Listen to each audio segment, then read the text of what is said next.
Bonjour à tous, je vous retrouve aujourd'hui dans la basilique Notre-Dame de l'Épine à Évron, dans la chapelle Saint-Crépin.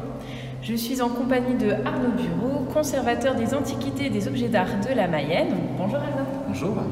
Alors tout d'abord, est-ce que tu peux nous expliquer ce qu'est ton métier et dans quel domaine tu interviens? Donc, en tant que conservateur des antiquités et objets d'art pour le département, en fait, j'interviens pour la protection, la sauvegarde de toutes les œuvres protégées monuments historiques, inscrites ou classées, qui sont conservées sur le territoire départemental. D'accord, et donc plus précisément dans ton quotidien, qu'est-ce que ça signifie? Alors en fait, cette collection qui est éparpillée sur tout le département, a été éparpillée sur divers sites, divers lieux de conservation sur toutes les communes du territoire, représente une collection d'un peu plus de 1400 objets qui effectivement ont des problèmes pour certains de conservation, de sécurité et pour lesquels en fait je dois intervenir auprès des maîtres d'œuvre et des maîtres d'ouvrage et propriétaires pour assurer effectivement cette bonne conservation des objets.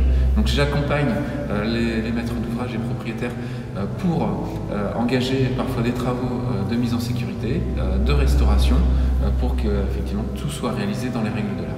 Très bien. Et donc si Arnaud est là présent aujourd'hui avec moi dans cette vidéo, c'est parce que nous avons le reliquaire précieux, qui est le reliquaire du lait de la Vierge, qui part en exposition au château d'Angers. Alors Arnaud va tout nous expliquer sur ce reliquaire. Alors tout d'abord Arnaud, est-ce que tu peux nous dire ce qu'est un reliquaire? Un reliquaire en fait est un élément, un écrin qui renferme des reliques, et les reliques sont un élément qui correspond soit à la vie d'un saint, soit un élément matériel correspondant à la vie d'un saint ou aussi se rattachant à son corps. Voilà. Donc rapporté souvent de Terre Sainte au cours du Moyen-Âge.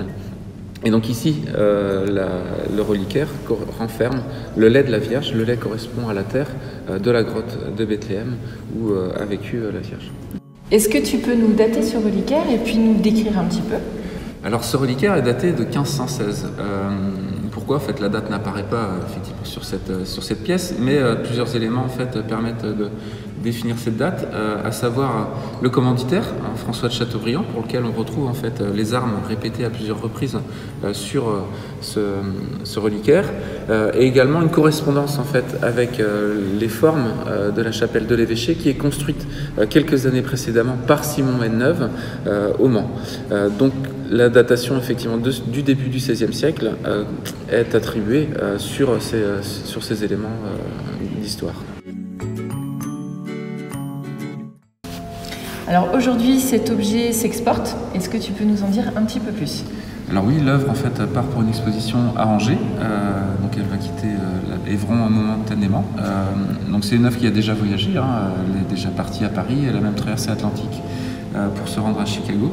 Donc toutes les précautions aujourd'hui sont prises pour que cette œuvre exceptionnelle en fait soit transportée dans d'excellentes conditions pour assurer toute sa sauvegarde et sa pérennité.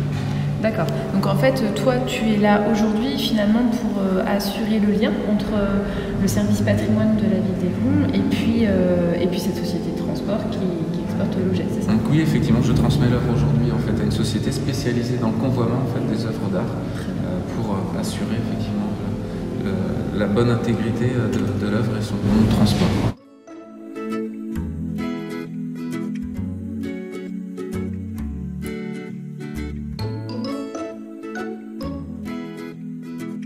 Alors l'œuvre continue son chemin en fait, jusqu'à Angers avec un transporteur agréé. Donc l'œuvre a été emballée en fait, dans un tissu neutre de type Tyvek, puis reçoit un papier bulle pour effectivement l'éviter toute fragilité, et il va être mis en caisse, calé, pour éviter effectivement toute secousse pendant le transport.